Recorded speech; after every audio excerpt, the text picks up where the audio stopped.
ეს არის დევნილთა ხელახალი სავალდებულო რეგისტრაციის თემა, ერთი ნაწილი, რომელმაც წარმოქმნა ახალი ინიციატივა. ანუ გარდა იმისა, რომ გარკვეული რაოდენობის დევნილებმა და ეს გარკვეული რაოდენობა არის რამდენიმე ათეული ათასი, გამლილი დროის მანძილზე არ გაიარეს ან ვერ გაიარეს ხელახალი სავალდებულო რეგისტრაცია. გარდა ამისა, გამოიკვეთა, რომ ადამიანები, რომლებმაც გაიარეს რეგისტრაცია და აქვთ ყველა დოკუმენტი წესრიგში, რეალურად არ არიან დევნილები.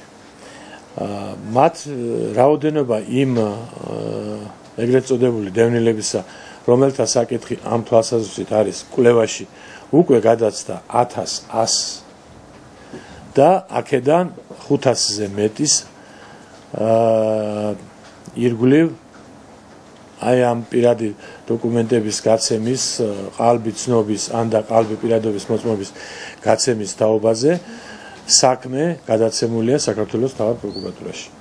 დანარჩენი სხვაობა, რაც არის 1100-სა და 500-ზე მეტ შორის, ესეც მზადდება, თან მიმდინარეობს კვლევა და თან მზადდება დოკუმენტები პროკურატურაში გადასაცემად.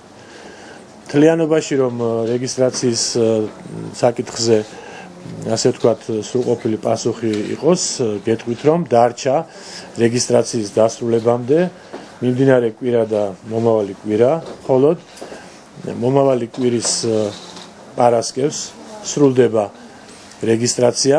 დღევანდელი მდგომარეობით რეგისტრაცია აქვს გავლილი 212,000 დევნილს 274,000-დან საერთო რაოდენობიდან. ანუ პროგნოზი, რომელიც კეთდებოდა თავიდან და რეგისტრაციის მიმდინარეობისას, მართლდება იმ თვალსაზრისით, რომ რამდენიმე ათეული ათასი იქნება განსხვავება სიით მონაცემებსა და რეგისტრაცია გავლილ დევნილებს შორის. დანაშაული არის და რა ბენეფიტები მიიღეს, ხო და რაოდენობა თუ დავდა გასცემდა უშუალოდ.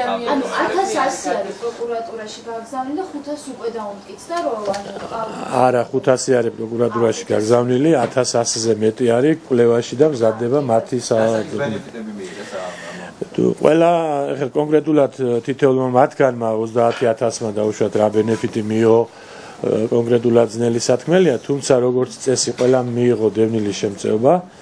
მათ გარკვეული რაოდენობა შეიძლება კონდეს მიღებული ასევე ერთჯერადი დახმარება, ან რაღაც ყოველთვიური დახმარება, ან ბინის ქირა, ან შეიძლება კონდეს მიღებული მსხვილი ფულადი კომპენსაცია ბინის სანაცვლოდ, ან შეიძლება კონდეს მიღებული ბინა. ეს ყველაფერი შემდგომი სამუშაოს საგანია. ანუ ბინაც შეიძლება ხალხი. შესაძლებელია, რა თქმა უნდა. ბატონ დავით, გასაგებია რომ პროკურატურის საქმე უფრო არის, თუმცა რა სანქციები შეიძლება გატარდეს?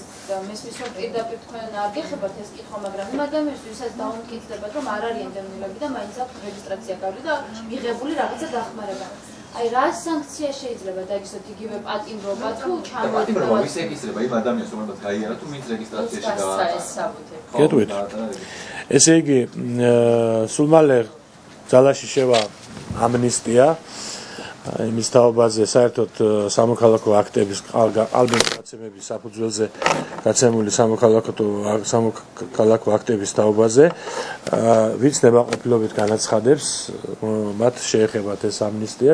დევნილების შემთხვევაში აქ საუბარია, რომ თვითონ დევნილი, ვინც ნებაყოფილობით თვითონ განაცხადებს, რომ ის არ არის ოკუპირებული ტერიტორიის ყოფილი მუდმივი მაცხოვრებელი, დიახ, აღიარებს ამას. მის მიმართ სისხლისამართლებრივი დევნა არ განხორციელდება, მაგრამ როგორც მოგახსენეთ, სისხლისამართლის დანაშაულის ნიშნების შემცველია ყალბი პირადობის მოწმობის გაცემა და ასევე ყალბი ცნობის გაცემა იმის თაობაზე, რომ ესა თუ ის ადამიანი, რომელიც არ ცხოვრობდა რეალურად მუდმივად ოკუპირებულ ტერიტორიაზე, მასზე გაიცემა ცნობა ადმინისტრაციული ორგანოს მიერ, ხშირ შემთხვევაში კომისიის მიერ, რამდენიმე ადამიანის მიერ ხელმოწერილი და ბეჭედ დასმული, რომელიც ადასტურებს, რომ ეს ადამიანი ცხოვრობდა.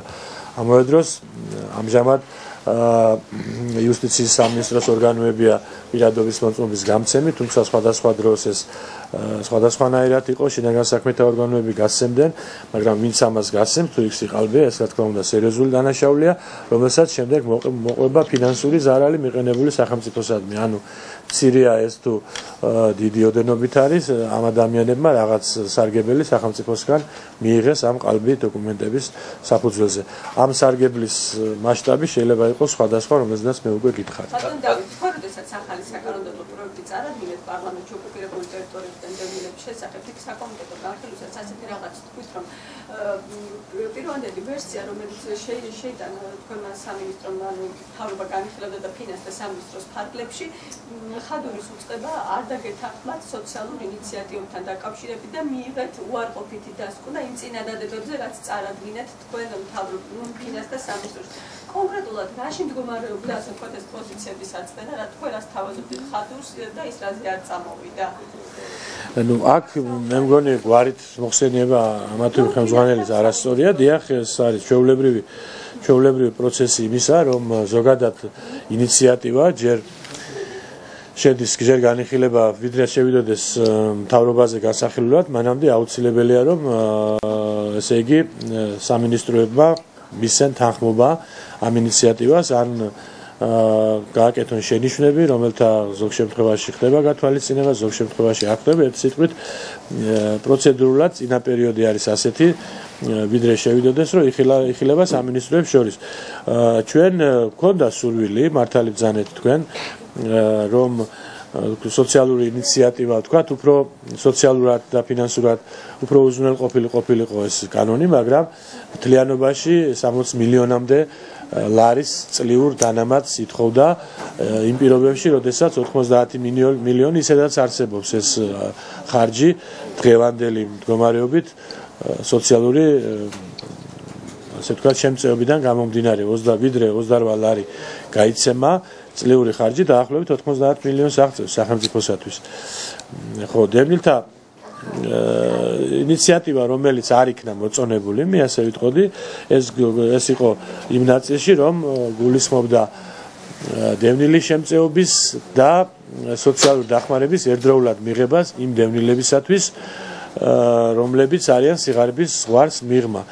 როდესაც ჩვენ ვერ მივიღეთ ამ ზოგადად მთლიანად კანონზე და მის ფინანსურ უზრუნველყოფაზე მხარდაჭერა, იქ კონკრეტულად არ ყოფილა მითითებული, რომ თქვათ რომელი ინიციატივა არ უნდა ყოფილიყო საბოლოოდ მხარდაჭერილი, ან რომელი იყო თქვათ მიუღებელი, უბრალოდ ფინანსთა სამინისტრომ ჩვენ გვიპასუხა, რომ სახელმწიფო ბიუჯეტს ამ რაოდენობით ესე იგი ასიგნებების გაზრდა მიმდინარე წელს არ შეუძლია. ამიტომ ჩვენ გადავამუშავეთ ეს კანონპროექტი და წარვადგინეთ ახალი ვარიანტი, რომელშიც უკვე ეს ნორმა, ასე ვთქვათ, მოხსენით ეს ჩვენი ინიციატივა და სურვილი. დარჩება ის, რომ დღევანდელ მოქმედ წარდგენილ კანონპროექტში, რომელიც შესულია პარლამენტში,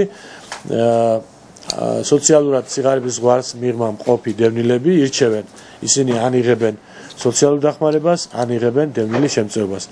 დღეს მდგომარეობით ისინი ყველა იღებენ სოციალურ დახმარებას, იმიტომ რომ სოციალური დახმარება გაცილებით მეტია, ვიდრე დევნილის შემწეობა.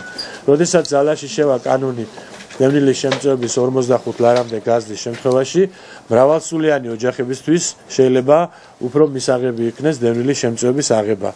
ამას თვითონ დევნილები არჩევენ. ბატონ დავით, დევნილების საკითხი. ხო, არ ვიცი, კონკრეტულად ვერ გიპასუხებთ, რომ მაინც და მაინც წინამორბედების ასე ვთქვათ, პასუხისმგებლობის საკითხი გამოიკვეთა, თუმცა ყველა ხელმძღვანელი პასუხს აგებს ზოგადად უწყების საქმიანობაზე და ამდენად შესაძლებელია ასეც იყოს კონკრეტულ შემთხვევაში, თუმცა როდესაც დგება პასუხისმგებლობის საკითხი კონკრეტული ხელმძღვანელი ამა თუ იმ სფეროზე პასუხისმგებელი, საჯარო მოხელე არის მის საქმიანობაზე პასუხისმგებელი.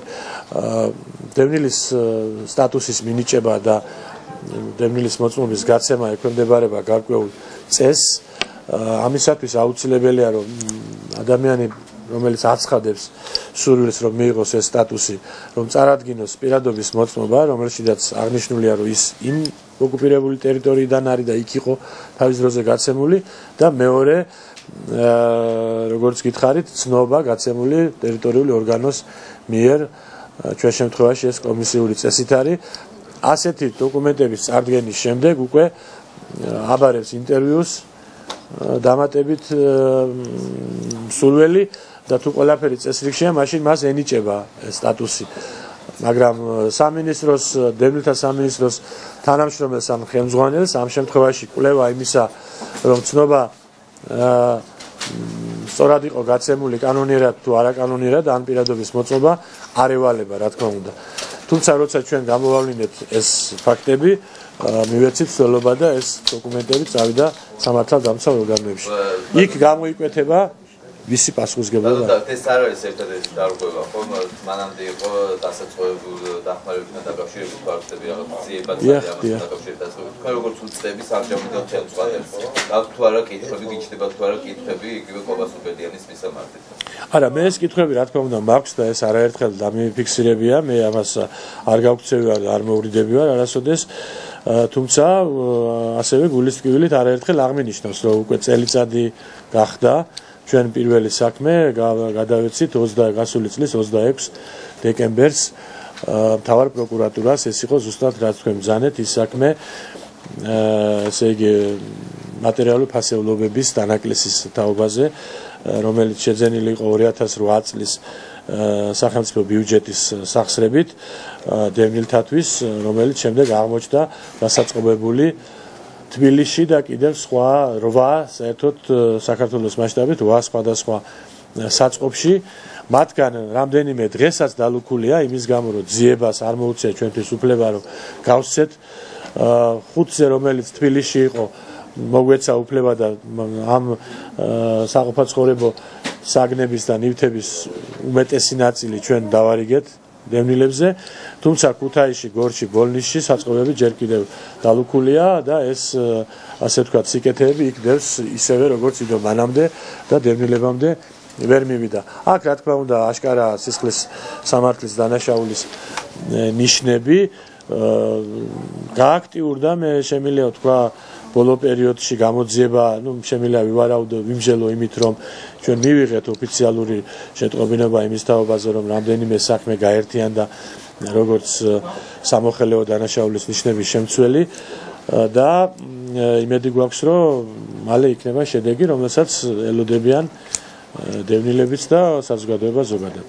კი ბატონო, მე აქ მყარად ვარ ჩამოყალიბებული, მიმაჩნია რომ თანდათან სახელმწიფოს დამოკიდებულება დევნილთა საყოფაცხოვრებო პრობლემების და ზოგადად ფინანსური მხარდაჭერის თვალსაზრისით უნდა წავიდეს სტატუსი არა სტატუსიდან გამომდინარე, არამედ დევნილთა საჭიროებიდან გამომდინარე.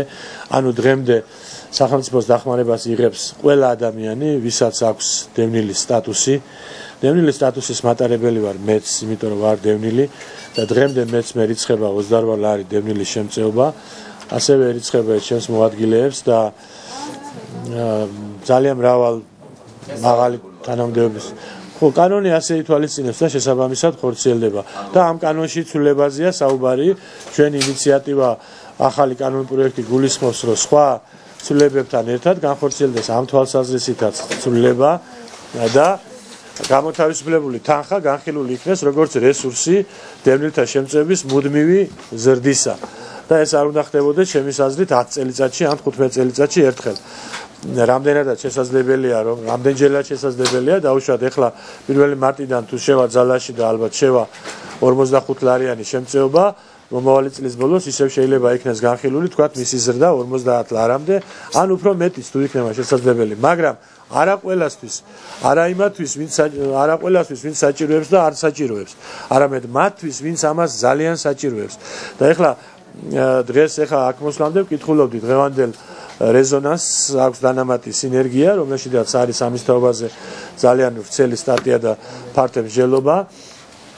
ბოლომდე რო გითხრათ სიმართლე ვერ მოახერხე წაკითხვა, რაც მანქანაში შევძელი, იმას გადავავლე თვალი, მაგრამ რაც წავიკითხე, ეგ ჩემი პოზიცია არც შეცვლილა და არც შერყეულა, ასე ვთქვათ. მე ვფიქრობ, რომ მაღალანაზღაურებად ადამიანებს იქნებიან ეს საჯარო მოხელეები თუ იქნებიან კერძო სექტორის წარმომადგენლები, ისინი სახელმწიფოს დახმარებას არ უნდა ღებულობენ, ვიდრე ვიდრე ამას არ საჭიროებენ. თუ ისინი ამ შემოსავლებს დაკარგავენ ან აღარ იქნებათ მომავალში რაღაც მიზეზის გამო, მაშინ მათ ავტომატურად აღუდგებათ, ისინი ვეღარ მოხდებიან იმ მონაცემთა ბაზაში, რომელსაც გასცემს შემოსავლების სამსახური და შესაბამისად აღუდგებათ დევნილის შემწეობა. იქ წავიკითხები ასეთი რამ, რომ ვინც თვითონ შეძლო ასეთი შემოსავლის მიღება, იმას რას ვემართლებით თუ რა დააშავა. ღმერთმა გაუმარჯოს, არაფერი არ დააშავა, პირიქით ეს არის ძალიან კარგი. ნეტავ დევნილთა უმრავლესობა შეეძლოს ასეთი შემოსავლები მიიღოს, მაგრამ არც მორალური, არც ფინანსური თვალსაზრისით ჩვენ ვფიქრობთ, რომ ეს სწორი არ არის, რომ ყველა მიიღოს და სწორია ის, რომ მიიღოს იმან, ვისაც აუცილებლად სჭირდება, თუმცა ჩვენ არა ვართ კანონმდებელი, ეს არის ჩვენი საკანონმდებლო ინიციატივა, ჩვენ ამაზე ვიმუშავეთ 1 წელი, ჩავრთეთ ყველა დაინტერესებული უწყება, ვისაც კი სურვილი ქონდა არასამთავრობო, საერთაშორისო ორგანიზაციების წარმომადგენელი, ეროვნული არასამთავრობოები, ექსპერტები და ასე შემდეგ გავიარა მთავრობა ამ კანონ პროექტმა, შემდეგ პარლამენტში საკომიტეტო მოსმენები პირველი მოსმენით და წინ არის კიდევ პლენარული განხილვები, მეორე მოსმენა და ასე შემდეგ და მსჯელობა გრძელდება ამის თაობაზე, თუ საზოგადოებრივი აზრი, კანონმდებელთა აზრი იქნება განსხვავებული, შესაბამისად არ არის გამორიცხული, რომ განხორციელდეს ამ თვალსაზრისითაც ცვლილება. და ბატონო კოლოს თქვათ რა არის თავარი მიღწევა 2013 წელს თქვენ სამინისტროსთვის რას მიიჩნევთ რომ შეაჯამოს ნუ ეხა მიღწევა შეიძლება ხმამაღალი სიტყვა იყოს და მე არ გამოვიყენო, მე ვიტყოდი რომ შედეგი ერთწლიანი მუშაობისა თუნდაც არის ის გაზიდაც ეხა ბოლოს საუბრობდით რომ 1996 წლის კანონია დღემდე მოქმედებაში, რომელმაც რამდენიმე ცვლილება განიცადა მხოლოდ და მიმდინარე წელს დიდი ალბათობით თუ არა მომავალი წლის თებერვალში მაინც მიღებული იქნება ახალი კანონი დევნილთა შესახებ, რომელიც უფრო კარგად დაიცავს დევნილთა ინტერესებს საერთაშორისო ნორმებიდან და სტანდარტებიდან გამომდინარე და მათ შორის რაც თავარია, როგორც გითხარით, გაიზრდება მათი შემწეობა. ასევე ჩვენი სერიოზული შედეგი ასე ვთქვათ, გვაქვს წელს დევნილთა საცხოვრებელი ფართით უზრუნველყოფის თვალსაზრისით, მიუხედავად ყველა იმ პრობლემისა, რომელიც ზოგადად იყო ქვეყანაში, ზოგადად ქონდა მთავრობას და მათ შორის ქონდა ჩვენს სამინისტროსაც, ბუნებრივია და გაგახსენებთ, რომ თითქმის 60-მდე ობიექტი იყო, სადაც დევნილები იყვნენ შეჭრილი, დევნილები იყვნენ ძალიან აგრესიული და ასე ვთქვათ, დაუმორჩილებელი ფენა ჩვენი საზოგადოებისა, რომლებიც ყველგან აფიქსირებენ თავიანთ უნდობლობას. ეს სურათი მნიშვნელოვნად შეიცვალა, როგორც მე აქამდე სხვა შეხვედრების დროს განვაცხადე, ჩვენ დღემდე 1134 ოჯახს გადავეცით მუდმივი გრძელვადიანი საცხოვრებელი და თითქმის ამდენი კიდევ გამზადებული გვაქვს უახლოეს პერიოდში დევნილებისათვის გადასაცემად და რაზედაც მიმდინარეობს მუშაობა კიდევ ერთი ამდენია და რომელიც წლის პირველ ნახევარში იქნება აუცილებლად. გარდა ამისა ჩვენ გამლე პერიოდში ძალიან სერიოზული პროექტები, სამშენებლო პროექტები მოამზადეთ იმისათვის, რომ ასე ვთქვათ, დევნილთა განსახლების პრობლემას ძალიან სერიოზული, ასე ვთქვათ, შტურმით შევუტიოთ და დავაჩქაროთ გადაწყვეტა ამ პრობლემისა. ხოლო მათ თუ ვის მივეცით ჩვენ და როგორ მივეცით, ვფიქრობ, ესეც ძალიან მნიშვნელოვანი ცვლილება და მნიშვნელოვანი სიახლე იყო ჩვენს სამინისტროში, მანამდე არ არსებობდა არანაირი ნორმა, რეგულაცია იმისა, თუ ვის უნდა მიეღო ბინა და შესაბამისად არ არსებობდა ამის გაპროტესტების ან გასაჩივრების რაიმე წესი. ჩვენ მივიღეთ ნორმატიული აქტი, კრიტერიუმები და პროცედურები განსახლებისა, რომელიც მოქმედებს და რომელმაც მოგცა შედეგი, რომ მიუხედავად იმისა, რომ დავუშვათ ერთ-ერთ ობიექტზე, რომელიც უკვე შევიდა ექსპლუატაციაში და გადაეცა დევნილებს თბილისში, სიტყვაზე ვამბობ, ყვარელის ქუჩაზე, სადაც ბინა მიიღო 85 ოჯახმა, მაგრამ სურველი იყო 1464, დანარჩენი 1380-ზე მეტი ოჯახის მხრიდან ჩვენ არ მიგვიღია რაიმე სერიოზული უკმაყოფილება იმასთან დაკავშირებით, რომ ვინც მიიღო, იმას არ ეკუთვნოდა ან არ მიიღო. ანუ ყველამ დაინახა, რომ ეს არის მაქსიმალურად სამართლიანი, გამჭვირვალე და ობიექტური. ჩვენ უახლოეს დღეებში კიდევ მრავალ ობიექტს გავხსნით და მრავალ საცხოვრებელ ბინას გადავწევთ დევნილებს ამ კრიტერიუმების შესაბამისად.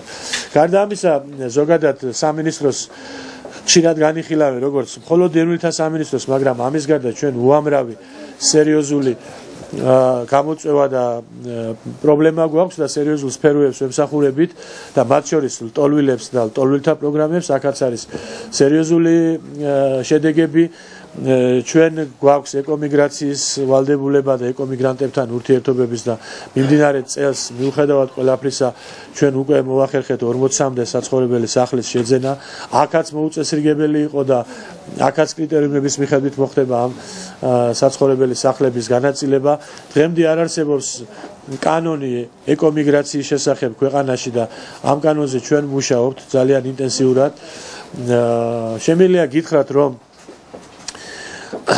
წითელი ჯვრის ეგიდით და ძალიან მტკივნეულ თემაზე, რაც ეხება ჩვენი უგზო-უკლო დაკარგულების მოძიების საკითხს და ქართული მთავრობის ურთიერთობას აფხაზეთის დე-ფაქტო ხელისუფლებასთან, ჩვენ აქაც გვაქვს გარკვეული შედეგი, ანუ 20 წლიანი უშედეგო ურთიერთობიდან ჩვენ უკვე ადამიანურ ურთიერთმდობის და ურთიერთპატივისცემის ურთიერთობაზე გადავედით, რამაც მოგვცა შედეგად ის, რომ უკვე ეს აღარ არის საიდუმლო მრავალმა საინფორმაციო სააგენტომ გაავრცელა, თორემ ჩვენ ამის ასე ვთქვათ გაშუქებას არ ვახდენთ, რომ სამხრივი ასე ვთქვათ კომისია და ზოგადად თქვია ორმხრივი მექანიზმი წითელი ჯვრის ეგიდით ქართულ-აფხაზური საერთო გადაწყვეტილებით უკვე მოხდა ექსგუმაცია სოხუმში დიდების პარკში არსებული სამარხისა, სადაც მიმდინარეობს ამოცნობა და იდენტიფიცირება